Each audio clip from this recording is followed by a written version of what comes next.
Hola, makasih udah klik video ini. Now you're watching Ada Dindada.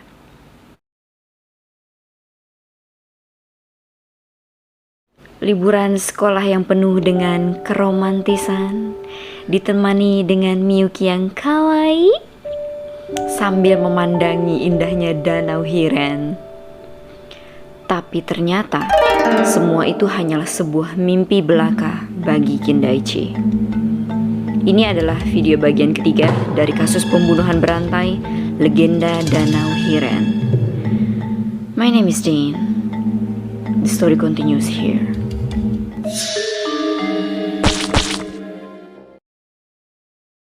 Di situ timingnya pas banget berbarengan. Kindaichi sama si Tono berhasil nemuin Miyuki yang udah tergeletak di tanah rerumputan di hutan itu.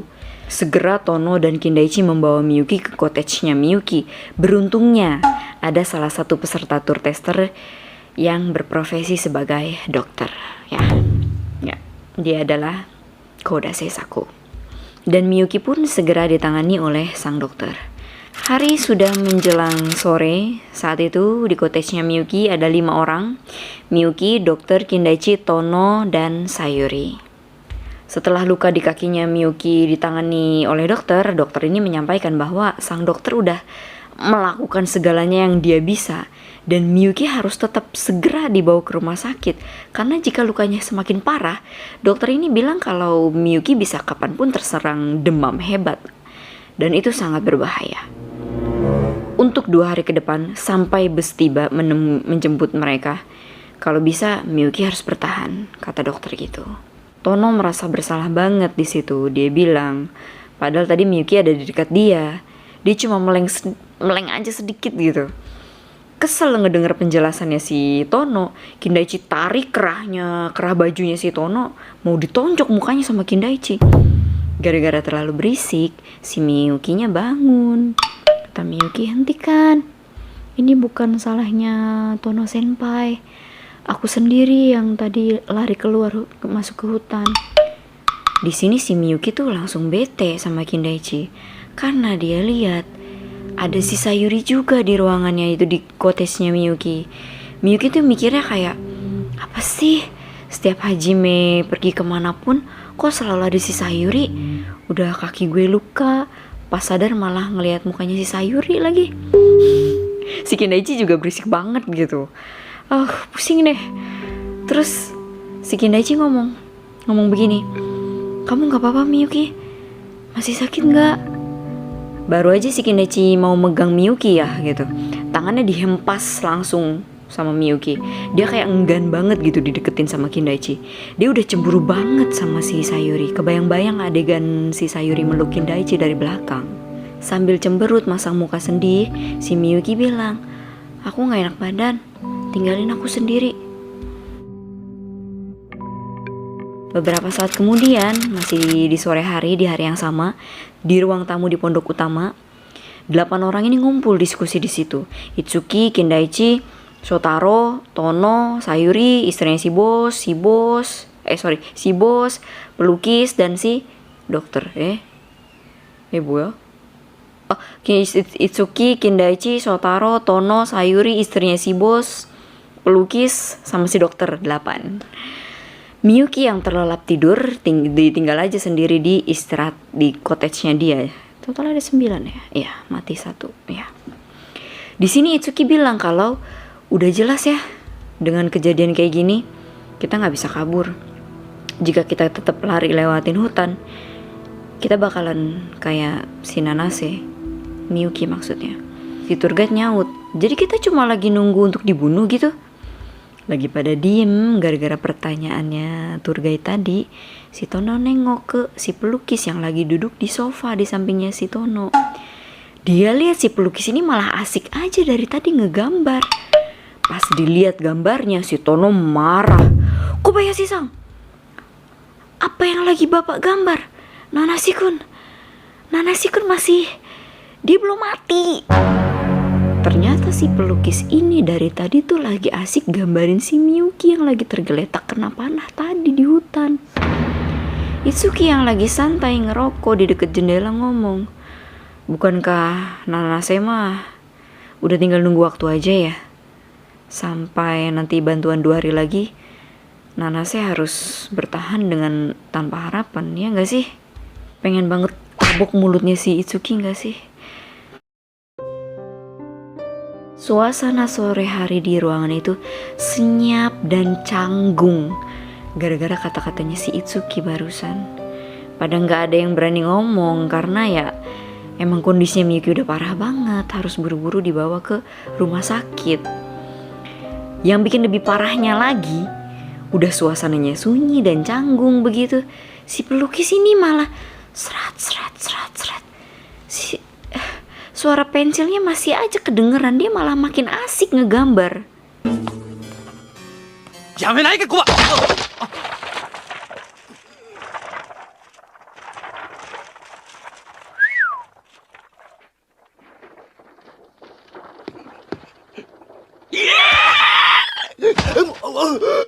Yameroって言ってんだよ、この変態野郎! Itu si Kindaichi udah marah banget itu.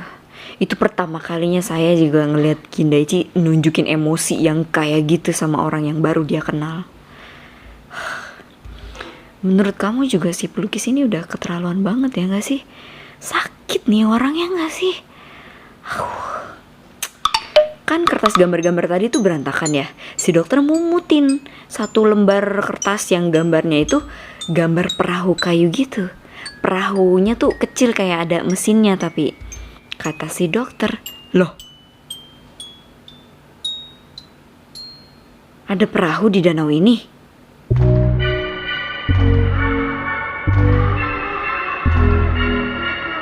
Pandangan mereka semua langsung tertuju ke tour guide-nya dong, ke si Shotaro.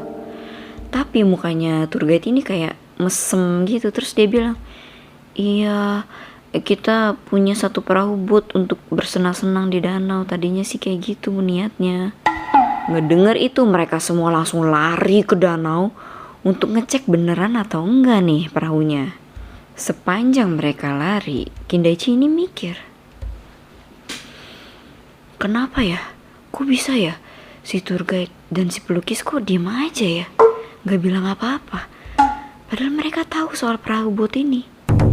Kayak gitu. Pas udah sampai di sisi danau lainnya di resort itu, beneran ada tuh perahu. Sesuai yang digambar sama si pelukis. Kindaichi bilang, wah kalau gini kita bisa kabur lewat danau tanpa perlu lewatin hutan. Tour guide juga ngasih tahu, di sisi seberang danau ini harus ada hotel yang lagi dibangun. Kalau kamu pergi ke sana, harusnya ada telepon yang belum selesai ngomong si Itsuki motong. Jadi siapa nih yang mau dijadiin kelinci percobaan? Saya mah gak sudi. Saya gak suka naik perahu. Istrinya si bos, Sayuri, sama si dokter juga bilang gak mau. Pada gak suka naik perahu. Si Tono dengan lantang bilang, saya yang akan pergi.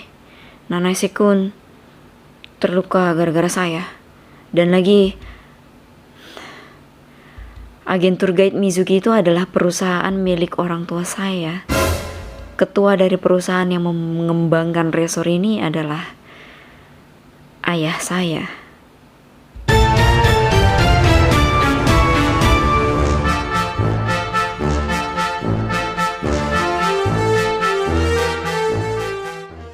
Dan muka orang-orang yang mendengar pernyataannya si Tono langsung pada kayak begini. Tono ngejelasin kalau dia itu menyelinap dalam rombongan ini atas perintah ayahnya dia. Dan tujuannya itu untuk meneliti reaksi dari para peserta tur. Tono bilang kalau dia itu selama ini diam aja karena dia tuh cuma seorang pengecut. Dia takut disalahin atas kematiannya si pria baju merah dan kematiannya si bos. Terus istrinya si bos nyeletuk, oh yowes, udah diputuskan dong ya siapa yang bakal nyebrang ke sana. Pas si Tono mau naik perahu, Kindaichi bilang, saya ikut. Ini bahaya kalau kamu sendirian. Sasuga Kindaichi. Tapi si Tono bilang, enggak, kamu harus tetap sama Nanase. Saya pasti akan bawa pertolongan. Ya lumayan bertanggung jawab lah ya si Tono senpai. Udah tuh akhirnya si Tono nyalain mesin botnya. Pas banget tuh lagi di jam 16.35. Di waktu warna danaunya berubah menjadi merah.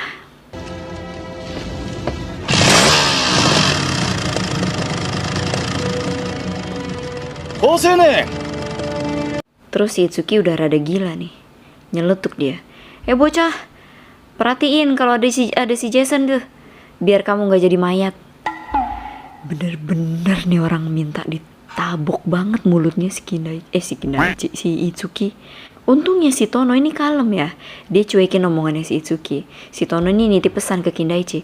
Kindaichi kan, saya serahkan semuanya sama kamu. Udah, Tono pergi sendiri naik perahu nyebrangin Danau Hiren. Tujuannya ke hotel itu kan, minta pertolongan. Kindaichi-kun, ato wa tanonda. Tono-san. Masih di sore hari yang sama, habis itu Kindaichi pergi nengok ke cottage-nya Miyuki. Pas ketemu Miyuki dia cerita kalau Tono tuh pergi ke seberang danau untuk minta bantuan. Kata Miyuki, "Oh begitu, Tono senpai pergi nyari bantuan ya." Kayaknya gara-gara keberaniannya Tono dan sikap tanggung jawabnya si Tono tadi, Kindaichi ini jadi rada luluh gitu. Dia jadi kayak nggak enak gitu perasaannya. Kindaichi ngomong ke Miyuki, "Maaf ya Miyuki, tadi siang aku udah mojokin Tono berlebihan. Waktu itu di cafe burger, aku nggak sengaja denger kalau kalian berdua tuh dulunya pernah berkencan pas SMP." Miyuki di sini dia juga udah mulai luluh karena dia ngerasa wah Kindaichi mau minta maaf duluan nih. Terus Miyuki bilang, "Hajime-chan, kamu cemburu ya sama aku dan Tono senpai?" "Enggak tuh." Kindaichi nggak mau ngaku. Di sini Miyuki cerita kalau dulu tuh Tono senpai ini pernah nemuin barangnya Miyuki yang hilang. Terus Miyuki dengar dari Tono kalau mantan pacarnya si Tono tuh physically, mukanya, badannya mirip banget, suaranya mirip banget sama si Miyuki. Miyuki mikirnya kayaknya kabar kalau mereka berdua mirip itu muncul gara-gara ada orang yang salah ngenalin mukanya Miyuki sama muka mantannya si Tono. Terus Miyuki bilang kalau justru dia yang dari tadi bertikah bodoh. Padahal kan Hajime-chan sama Sayuri lagi PDKT, katanya Miyuki gitu. Kindaichi yang hatinya udah adem ya, dia ngomong, "Oh ternyata gitu doang ya cerita kamu sama si Tono senpai. Miyuki, kamu cemburu ya." Sama si Sayuri maksudnya. Di sini Miyukinya nggak ngaku, dia malah mengalihkan pembicaraannya gitu ya. Oke, stop the romance. Stop. Lanjut. Setelah Miyuki mengalihkan pembicaraan, Kindaichi bilang kalau dia masih penasaran. Apa benar si Jason yang ada di berita itu pelakunya? Pas lagi mikirin kasus ini, Kindaichi punya beberapa hal yang perlu dipertanyakan. Yang pertama, kok ini orang tahu sih kalau tuh jembatan tuh bener-bener satu-satunya jembatan buat nyebrang di resort ini. Padahal kan dia baru aja kabur dari penjara. 10 tahun lagi di penjaranya. Apa ya? Gimana? Yang kedua, Jason menaruh badannya si bos di dalam kulkas, tapi dia nggak ngambil satu pun makanan dari sana. Harusnya kan dia kelaparan 2 hari jalan kaki dari penjara ke dalam hutan sampai ke resort ini ya kan? Dengan 2 poin tadi itu, Kindaichi bilang ke Miyuki kalau dia tuh nggak bisa menyimpulkan bahwa si pelaku benar-benar bersembunyi di dalam hutan. Kata Miyuki, "No way, kamu pikir di antara kita ada pembunuhnya?" Kindaichi mengiyakan. Dan kalau iya seperti itu, apa motif si pembunuh berantai ini sebenarnya? Lagi asik berduaan, diskusi, si dokter ini masuk ke kamarnya Miyuki dan ternyata si dokter dari tadi ngedengerin mereka berdua. Si dokter ngomong, kemungkinan motifnya ada kok. Ingat gak pasangan kaya mak pernah nyebutin kalau di antara peserta tur ini akan ada 2 orang bisa memenangkan kartu keanggotaan. Kartu-kartu itu memiliki nilai di luar dari yang mereka semua bisa bayangkan. Kindaichi bertanya-tanya dong, kartu membership untuk resort yang isinya cuma cottage macam kampung kayak begini? Hah? Si dokter lanjut ngejelasin tuh, biar Kindaichi sama Miyuki ngerti. Kalau saat ini mah memang resort ini masih sedikit dan masih kecil skalanya. Tapi pas nanti udah dibuka, kartu ini juga termasuk membership dari Sky Resort, Golf Resort, Tenis Resort, dan wahana kolam renang yang sangat luas. Bahkan mereka lagi mempertimbangkan untuk ngebangun pintu masuknya tuh mulai dari jalan raya yang dari tempat mereka semua mau naik bus itu loh. Itu aja mereka jalan kaki menuju resortnya kan jauh banget ya. Berarti ini resort bakalan berkembang besar sekali. Si dokter juga bilang katanya dikabarkan bahwa kartu keanggotaan itu akan dihargai sebesar 50 juta yen sampai 100 juta yen. Ingat loh, ini cerita tahun 97. Itu banyak banget duit ya. Wih, rupiahin aja sendiri dah. Miyuki di sini baru ngerti kenapa sepupunya si Shigeru tuh ngotot banget minta Miyuki bawa satu laki-laki untuk gantiin posisinya dia di tour tester ini.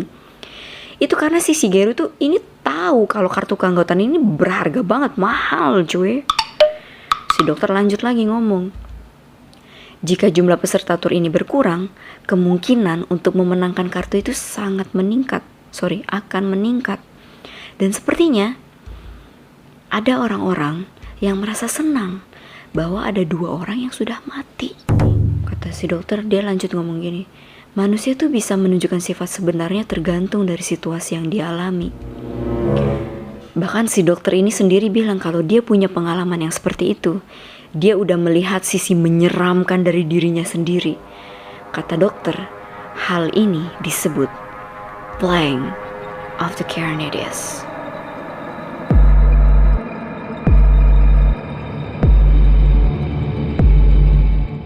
Kindaichi tuh kayak, hah? Plague of the Carnides apaan tuh? Keesokan paginya, Kindaichi yang lagi tidur di sofa kamarnya Miyuki kebangun sama suara lantangnya si tour guide. Semuanya, perahunya udah kembali. Ngedenger itu, semuanya juga ikutan keluar ke danau nyamperin si Tono. Udah tuh sambil lari ke arah danau Hiren, Kindaichi bilang, wah bagus, dia kembali dengan selamat. Kalau si Sayuri bilang, dengan ini kita bisa selamat. Nah, pas perahunya itu udah mendarat ke tepi danau dan orang-orang ini juga udah pada sampai di situ, mereka semua justru melihat tubuh Tono sudah tak bernyawa, telungkup di atas perahu yang sebagiannya udah tergenang oleh air. Mereka semua sangat shock melihat penampakan itu. Karena sama seperti dengan korban lainnya, wajahnya Tono juga terbelah 2. Kindaichi sangat ngerasa bersalah. Dia ngerasa kalau dia yang udah bikin Tono mati. Mereka langsung membawa jasad Tono untuk diletakkan dengan jasad korban lainnya. Hari mulai siang, mataharinya mulai naik. Setelah itu Kindaichi dan si dokter langsung nemuin si Miyuki. Mukanya si Kindaichi tuh udah sedih campur marah gitu. Karena Miyuki udah tahu banget karakternya si Kindaichi ya. Miyuki yang ngedenger berita kematian Tono dari Kindaichi malah langsung ngomong, Hajime-chan, jangan terlalu menyalahkan diri sendiri. Apa yang terjadi pada Tono senpai bukan kesalahan kamu. Dokter setuju sama omongannya Miyuki. Dokter bilang, menyesali masa lalu gak ngebantu Kindaichi untuk memulai lembaran baru. Si dokter juga gabung dengan tur ini untuk bertobat dari dosanya dia di masa lalu. Dia bilang, dia mau buka klinik di sebuah tempat di mana gak ada dokter di tempat itu. Dan dia mau mendedikasikan dirinya untuk mengobati orang-orang yang membutuhkan jasanya dia sebagai dokter. Jadi dokter ini menginginkan kartu keanggotaan untuk hal itu. Kata si dokter, Dia mendengar dari Miyuki bahwa kakeknya Kindaichi itu seorang detektif terkenal, Kindaichi Kosuke. Dokter ini bilang dia ngerasa mungkin ini adalah takdir dari surga bahwa Kindaichi memang harus terhubung dengan kasus ini. Si dokter minta tolong ke Kindaichi untuk mecahin kasus ini. Habis si dokter ngomong, Miyuki menyerahkan gambar jasadnya Tono yang udah digambar sama si pelukis itu ke Kindaichi. Karena Miyuki mikirnya tuh mungkin aja Kindaichi bisa nemuin sesuatu gitu di gambar itu. Miyuki bilang, lihat deh ke pergelangan tangannya. Miyuki nunjukin bahwa Tono senpai itu biasanya pakai jam tangan. Tapi di gambar yang dibuat sama si pelukis, kelihatan bahwa di jasadnya Tono nggak ada jam tangannya dia. Kindaichi langsung ke tempat di mana jasad-jasad korban dikumpulkan itu untuk memastikan gambarnya si pelukis ini emang sesuai atau enggak dengan penampakan aslinya. Dan setelah Kindaichi cek, bener, sama kondisinya, sama-sama nggak pakai jam tangan. Kata Kindaichi mikir ya, kenapa si pelaku harus melepaskan jam tangannya Tono? Lagi mikir begitu, si dokter nyamperin dia ke situ sambil lari tergesa-gesa. Si dokter bilang, Kindaichi-kun, ini bahaya. Miyuki demam tinggi banget. Es batu, kita butuh es batu dari pondok utama. Kata Kindaichi, baik dokter. Lari tuh Kindaichi menuju ke dapur yang ada di pondok utama, yang di kulkas ada jasadnya si bos itu loh. Gini ya, jujur di sini saya agak bingung sih. Kalau emang darurat ya, kenapa mesti si dokter ini lari nyamperin Kindaichi dulu untuk minta tolong ambilin es batu? Kenapa nggak dia aja gitu lari ke pondok? Kan biar cepet gitu ya. Atau dia merasa dia udah nggak kuat lari? Atau emang terlalu bahaya untuk ninggalin Miyuki sendirian di cottage-nya dia? Tapi kemarin aja Miyuki ditinggal sendirian di cottage-nya dia, aman-aman aja. Atau mungkin karena udah 3 orang yang mati kali ya, jadi dokter ini ngerasa ya gitu deh. Di situ saya ngerasa aneh sih. Kamu juga nggak? Aneh gak sih? Saat Kindaichi lari ke pondok, waktunya tuh udah agak siangan ya. Pas masuk lewatin ruang tamu, saat itu kondisi ruang tamu pondok utama itu rada gelap ya, karena beberapa hordengnya itu ditutup. Kayak hampir semuanya gitu ditutup, jadi gelap deh. Si Kindaichi ini langsung aja masuk ke dapur ngambil es batunya. Pas keluar dari dapur mau ngelewatin ruang tamu lagi, dia ngeh. Kok ada suara-suara gitu? Pas dia lihat ternyata di situ ada si pelukis lagi jongkok di depan rak meja. Kindaichi negor dong.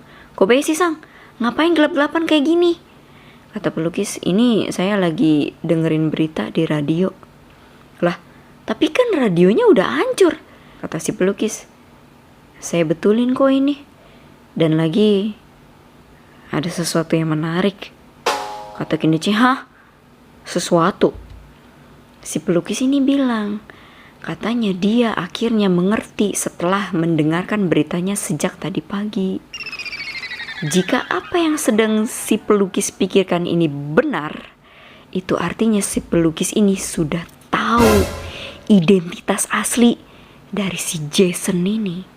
Tapi si pelukis bilang ke Kindaichi, dia gak akan ungkapin itu sekarang. Besok pagi dia akan bicara di depan semua orang. Dan sampai saat itu tiba, sambil tersenyum si pelukis berpesan, kalau hal ini akan menjadi rahasia hanya untuk diantara mereka berdua aja. Si pelukis sama Kindaichi. Itu senyumannya si pelukis nyeremin banget sumpah. Aneh freak. Si Kindaichi mah mengiyakan aja ya. Orang di otaknya dia sekarang cuma ada Miyuki. Jam menunjukkan pukul 14.15. Si pelukis ini ngelanjutin gambarnya dia di ruang tamu pondok utama.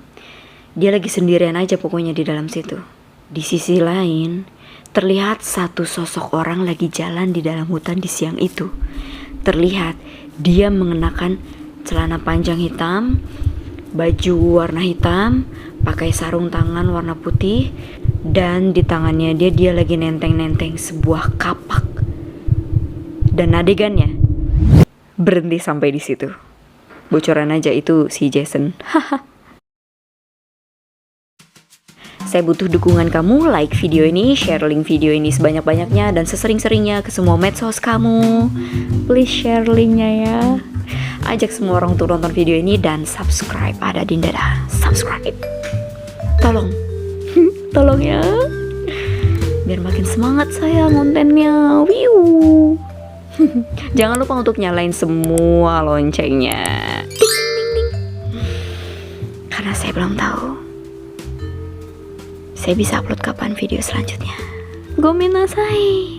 Gomene. Alright, that's all for now. Look forward to my next videos. My name is Dean. And the story doesn't end here. Later. Later. Later.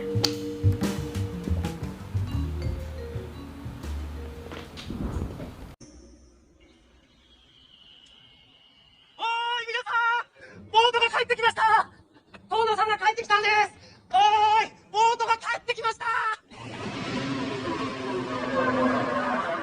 ちょっと待って